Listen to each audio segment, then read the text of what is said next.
그런 때 만나는 사람들이나 그리고 그 사람들이 아는 저라는 어떤 그런 이미지 자체가 다 사실 저의 어떤 본질이라기보다는 복제된 어떤 그런 이미지거든요. 그렇죠. 그런 부분들에서 약간 저도 그쪽 사람들의 어떤 그 분위기에서 약간 좀 이렇게 속해져 있고 저도 저 자신을 제대로 보여준다기보다는 항상 막을 가지고서 경계를 가지고서 대하기 때문에 이 사회 자체가 어찌 보면 대부분의 사회가 본질이 아니라 어떤 거짓된 어떤 그런 복제물로 예를 들어 매트릭스에서 사람을 닮은 사이보그가 나왔다면 저는 이미 제 사이보그를 제가 설정하고 있는 거죠. 그런 부분들에서 좀 약간 많은 이질감 그리고 약간 동질적이지 못한 그런 어떤 낯선 느낌? 그런 느낌들을 좀 많이 느끼는 것 같아요. 그러니까 이게 명함인데 이게 사실 이제 일종의 이제 복제된 거죠. 사실은 이게 아까 명함을 안 들었으니까 먼저 드릴게요. 그러니까 여기에 있는 타이틀은 사실은 내가 아니에요. 그렇죠. 맞아요. 이건 내가 아니에요. 이건 나의 실제를 표현해 줄 수 없어요. 강태우 박사님도 강태우 본인은 아닌 거죠. 그렇죠. 그것도 내 본인 내 실제는 아니에요. 내 이름 그렇죠. 그러니까 얼마 전에 이제 옛날에 그 센가치 1호의 그 뭐인가 그 있잖아요. 그 이름을 잃어버려가지고 이름을 찾아가는 여행이 있었어요. 그러니까 이름을 잃어버리니까 자기 모든 걸 이제 다 잃어버리는 거죠. 그런 게 이제 사실 현실 사회에 존재를 하거든요.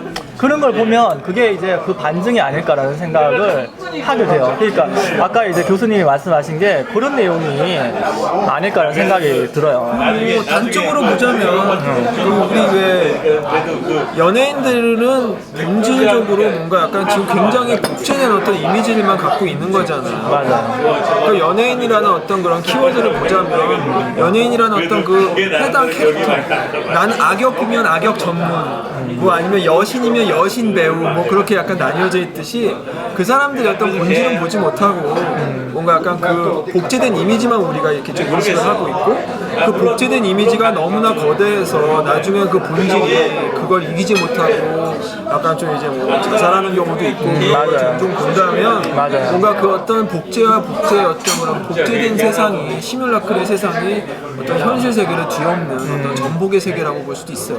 맞아요. 그땐 전복이 되는 거죠, 사실은. 전복이 되는 거죠. 사실은 이제 그 실존에 대한 어떤 그 강한 의지가 있다라고 하면 그렇게 전복되지는 않을 거예요. 그렇죠. 근데 너무 이제 허상에만 내달리다 보니까 그런 현상이 벌어지는데 어쨌든 그런 면에서 보면 나름대로 이제 이런 어떤 그 철학이라고 해야 되나? 어떤 원리라고 해야 되나? 이런 걸 알고 있다는 게 상당히 나름대로 느꼈다는 게 상당히 큰 행운일 수도 있어요. 그렇죠. 그리고 이런 그 행운은 마치 비타민처럼 계속 이제 노력을 해야지 안 그러면 망각할 수가 있더라고요. 망각되는 경우가 있어요. 이게. 그러니까 이런 상황을 아는 것과 그러니까 이런 존재가 있다라는 걸 인식하는 것과 인식을 하지 못하는 것과는 큰 차이죠.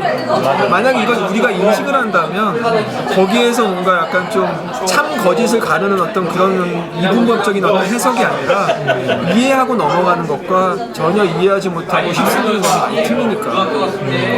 그게 이제 극단적인 케이스가 많더라고요. 그러니까 너무 이제 시뮬라크에 매몰되는 거예요. 그러니까 그런 경우에는 사실은 이제 주변의 모든 거를 이제 다 팽개쳐요. 심지어 이제 사랑하는 아내조차도. 근데 그게 이제 사실은 아마도 이제 교수님 같은 경우 이해를 못 하실 거예요. 그게. 그런 경우 같은 경우를 어떻게 좀 회피할 수 있을까? 왜냐하면 그건 나야도 해당이 될 수 있거든요. 그거는 아마 교수님도 해당되실 수 있을 거예요. 네. 그 어떤 시그널 같은 게 있을까요? 매트릭스처럼? 글쎄요. 네, 매트릭스는 시그널이 오잖아요. 위험할 때 이제 시그널이 딱 오잖아요. 전화가 벨이 울리든지 뭐 그러잖아요. 저는 요번에 이런 약간 이런 계기로 좀 더 그 후기 구조주의 쪽이나 아니면 우리 동양의 전통적인 것들 그런 것들에 대한 어떤 개연성이나 그런 걸 좀 봤었거든요. 그런 걸 보니까 우리만 지금 우리 저 후기 구조주의 이후에 우리 현대인만 그런 고민을 한 것 같지는 않아요. 그렇죠. 옛날 사람들도 이미 그런 고민을 했었고 그 어떤 하나의 어떤 철학적인 수학 공식 같은 철학이잖아요. 사실 대입을 어떻게 하느냐에 따라 좀 틀린 거지 옛날 사람들도 그런 고민을 안 하지 않았다는 거죠.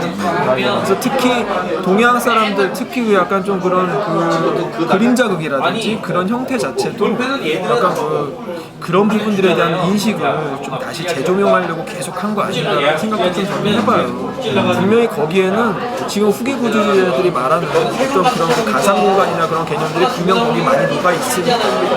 그리고 장자의 어떤 호정몽이나 그런 것들에 대한 개념들도요. 내가 꿈을 꿨더니 또 꿈을 꾸고 또 꿈을 꾸고 하는 어떤 그런 인셉션적인 어떤 그런 요소, 그런 것들도 이미 옛날에 어떤 다 좀 인식이 되었던 것들이고, 그런 부분들이 봤을 때 단지 우리 세대에만 있는 어떤 고민은 아니었던 거예요. 그래서 그 고민을 계속 초월해 나가려고 하는 그런 행위 자체가 어떤 사람들한테 좀 계속 약간 좀 진행되고 있는 거 아닌가 하는 생각은, 어떤 딱히 결론을 짓긴 어렵겠지만 그런 부분들이 좀 약간 공감이 되는 것 같아요. 사실 뭐 그런 저는 그렇게 생각하는데 뭐 어려운 말 안 쓰고 현실적으로 내가 생각해서 그 장보디아르가 이제 얘기했던 그런 가상 실제라는 얘기하는 게 제가 받아들이는 그냥 철학적으로 제가 받아들이는 건 뭐냐면은 어차피 니네가 지금 살고 있는 시기에는 가상 세계인데 뭘 그렇게 쥐어 싸매고 사냐, 맘 편하게 살아라라고 저는 그냥 그렇게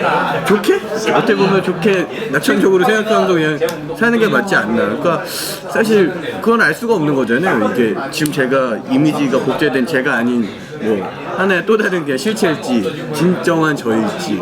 그러니까 그렇기 때문에 그냥 뭐 그냥 긴 인생도 아니고 이게 실제가 아닌 그런 공간일 수도 있는 건데 여기서 얼마나 부경하나 대단한 걸 이루겠다고 약간 그런 거에 대한 허망함? 허무주의? 그런 것도 좀 저는 생각을 좀 하거든요. 그래서 그러니까 말 그대로 이제 그게 빠지면 이제 허무주의가 되는 거죠. 그렇죠. 그게 허무주의예요 지금. 근데 그게 동양에서 요구하는 어떤 동양에서 그 좀 막세계 너머의 세계에서의 어떤 그런 것이 무라고는 하지만 그게 아무것도 없다라는 어떤 허무라기보다는 약간 비어있으면서 오히려 이렇게 좀 충만한, 그게 이제 동양의 여백이랑 굉장히 약간 좀 맞닿아 있어요. 그래서 내가 비우면서 되게 충만해지는 그런 것들. 너 아까 그 그림에 되게 감동받았는데 어몽룡의 그 달 희미하게 그렸는데 전체적인 배경이랑 같이 갔잖아요. 굉장히 그 은유적인 그 표현이 굉장히 좀 감동받았다. 그 작품은 정말 대단한 작품이에요. 그 달을 그렇게 그렸다라는 것 자체가 굉장히 맛깔나는 어떤 그 메시지를 좀 포함하고 있어요. 이게 달을 똑같이 그냥 독립돼서 그린 게 아니라 서양에서는 그걸 독립해서 그리긴 하는데 거의 흐릿하게 거의 존재감 없이 배경과 같이 섞여들게 만들었다는 것 자체에서 공간성이나 볼 수 있어요. 그게 이제 뭐 동양이나 이제 우리나라 전통 건축에도 그대로 드러나는 어떤 건축 어휘로 그렇게 쓰이거든요. 간단하게 아까 말씀드렸듯이 그 창호지를 통해서 이제 그 한옥 창호지를 통해서 한지를 통해서 이제 들어오는 빛이 이렇게 직접적으로 이제 쏘이는 직사광선이 아니라 은은하게 이제 들어오잖아요. 그 실내부 공간에 은은하게 그 한옥 들어가 보시면 아시겠어요. 은은하게 빛이 정말 밝은 것도 아니고 그렇다고 어두워서 침울해지는 분위기 연출하는 것도 아니고 그냥 그 약간 뭐라 해야 되나 이렇게 약간 그윽한 그런 분위기를 이렇게 풍기는 게 그게 진짜 어떻게 보면 우리나라 그 전통 건축의 또 미라고 할 수 있거든요. 그걸 저 거기서 봤어요. 뭔가 직사광선, 아까 말씀하셨지만 직사광선이 아닌 약간 반투명한 반투명해서 모호해지는 어떤 그런 그 막들 있잖아요. 그 반투명하고 모호하고 뉴트럴한 어떤 막이라는 것 자체가 약간 굉장히 사람을 어찌 보면 약올리는 것 같기도 해요. 저는 저기 막 이렇게 금방 헤쳐보고 싶고 막 그런 거 있잖아요. 한번 이렇게 들어갈 수 있을 것 같은. 그러니까 이 경계 이후에 대한 어떤 갈망을 약간 그러니까 그런 것들이 사람이 저기에 뭐가 있을까를 궁금하게 하는 요인인 것 같아요. 그렇죠. 그게 진짜 굉장히 은유적인 그렇죠. 표현인 거예요. 저게 과연 뭐가 있을까? 막 그런 것들에 대한 궁금함을 유발시키는 것들. 그래서 우리가 항상 그렇게 저 뒤에 뭐가 있을까를 자꾸 보는 거겠죠. 알아보고 싶은 거고, 검증하고 싶은 거고, 그런 거 아닐까 생각해요. 그 뭐지 얼마 전에 그 정기영 그 말하는 거 그 영화가 이제 개봉됐잖아요. 그거 봤어요 혹시? 네, 저는 봤어요. 그분이 이제 그 동대문 플라자에 대해서 좀 비판적으로 이제 얘기를 맞죠. 그 주변에 다 있는 비판하죠. 많이 비판한. 저도 이제 BIM을 하고 있기 때문에 BIM이 그 동대문 플라자가 BIM의 일종의 우리나라에서의 어떤 그 비정형에서의 어떤 대표예요. 이게 보면. 그래서 이제 처음에 이제 좀 허걱했어요, 사실은. 근데 가만히 생각해 보니까 그분의 말이 맞는 것 같더라고요. 사실은 테크놀로지 같은 경우에는 상당히 뛰어나요. 그건 맞아. 그러니까 시뮬라크를 상당히 잘 구현을 했어. 그건 맞아. 근데 얘는 보니까 가만히 생각해보면 그거를 이제 그 대상을 있잖아요. 그 동대문의 어떤 역사적인 어떤 그 실체가 있을 거 아니야, 나름대로. 그 실체를 이제 전복하고 그 위에다가 브랜드를 씌워버린 거지. 그렇죠. 그 건축가 이름으로 쫙 씌워버린 거죠. 그리고 사실 그 설계안도 그 자아가 손 뗐어요. 손 뗀 거고 그 자아가 생각했던 공간도 아니에요. 그 자하디드라는 그 이라크 건축가가 있는데 유명한 건축가. 그분이 이제 그 설계를 한 건데 서울시랑 이제 실무협의를 이제 너무 이제 빼야 될 게 많은 거. 건축은 좀 그런 게 많아요. 실무협의하면서 건축법에도 걸리고 그렇죠. 뭐해도 하니까 자하디드가 현상 설계 이제 세계 이제 국제현상 해갖고 당선이 된 건데 내 이름 빼라고 그렇게 할 겁니다. 그래서 자하가 나중에 거의 손 떼다시피 했거든요. 그러니까 굉장히 그 역사적인 그 사이트예요. 사이트잖아요. 그 동대문 운동장 있는 게. 그렇죠. 굉장히 역사적인 서울의 어떤 그런 사이트인데 뭐 성곽길이 그쪽으로 지나가기도 하고 서울에서. 근데 거기를 그냥 하이테크 건축으로 그냥 앉혀버린 우주선 착륙하듯이 앉혀버린 약간 그런 게 돼서. 근데 원래 이제 그 자하디가 그 공간을 만드는 게 뭐 우주 같은 그런 공간이에요, 사실은. 그런 공간에서 모르겠어요. 뭐 여백의 미를 우리나라처럼 아니면 전통적인 미를 표현하기에는 한계가 있긴 있었을 것 같아, 내 생각에는. 근데 어쨌든 뭐 그 당시에는 이제 뭐 오세훈 시장이 아주 이제 뭔가 이제 챌린지한 그런 어떤 저도 작업을 왜 제가 한번 좀 스틸컷을 보여드렸을 때 이제 작업에 관련된 제가 약간 좀 거기가 어디냐면 우흥도라는 곳인데요. 우흥도라고 해서 그 서해 그 시와호 간척지 중에 하나예요. 원래는 바다였다가 그게 다 땅이 된 거야. 그래서 거기 갈 데가 멋있게 있어 좀 우리나라 같지 않은 이상한 어떤 몽환적인 세계가 됐어요. 근데 거기 그 우흥도라는 곳이 있는데 그 우흥도에다가 이번에 저 그냥 의자 유치를 해가지고 지금 놀이공원을 어마어마하게 진다고 그래서 거기가 다 이제 또 헐려요. 그럼 저는 그런 거 보면서 4대강 의혹도 좀 보고요. 그런 거 보면서 야 이건 정말 현실 세계 같지가 않은 느낌? 뭔가 계속 바뀌고 계속 전복되는 거죠. 또 다른 어떤 이미지에 의해서 개발되고 맞아요. 우리 시뮬라크의 어떤 그런 공간이 그대로 거기에 좀 남아있는 것 같아서 저는 일부러 약간 좀 그런 곳이라든지 4대강 유역이라든지 그런 곳에다가 제 작업을 좀 기신하는 어떤 작업들을 설치해서 사진을 찍고 있어요. 아, 잘하시고 계시네요. 그래서 뭔가 제 공간 속에서 어떤 그림 속에서의 어떤 공간과 지금 이 현실과의 어떤 경계 속에서의 어떤 모호함 막 그런 것들을 좀 약간 좀 이야기하고 싶은데 그래서 지금 그 프로젝트 계속 하고 있어요, 저도. 그러니까 사실은 이제 유럽에 있는 어떤 건축물이라든지 이런 데는 사실 우리가 상당히 동경을 하잖아요. 근데 그쪽에서는 그런 어떤 철학적인 사상이 있어가지고 상당히 나름대로 어떤 그 기준을 가지고 나름대로 이제 좀 진실을 접근해 나가는 그런 어떤 방향으로 노력을 되게 많이 하거든요. 제가 느낄 때는 그래요. 근데 우리는 이제 우리 거를 너무 소홀히 하는 거지. 맞아요. 자꾸 모방하고 뭐 우주선 같은 걸 이제 쓰는 거. BIM 하는 쪽에서 보면 이제 뭐 괜찮아요. 뭐 어쨌든 하이테크니까. 근데 이제 사실 그런 걸로 이제 그냥 이렇게 덮어버리기에는 좀 약간 그렇다는 생각은 들더라고요. 그 영화를 보면서. 그리고 아까 이제 빛의 공간에 대해서 얘기를 했는데 세계적인 건축가들은 그 어떤 그 여백과 있잖아요. 빛에 대한 어떤 고민을 상당히 많이 한 것 같아요. 이분 아시죠?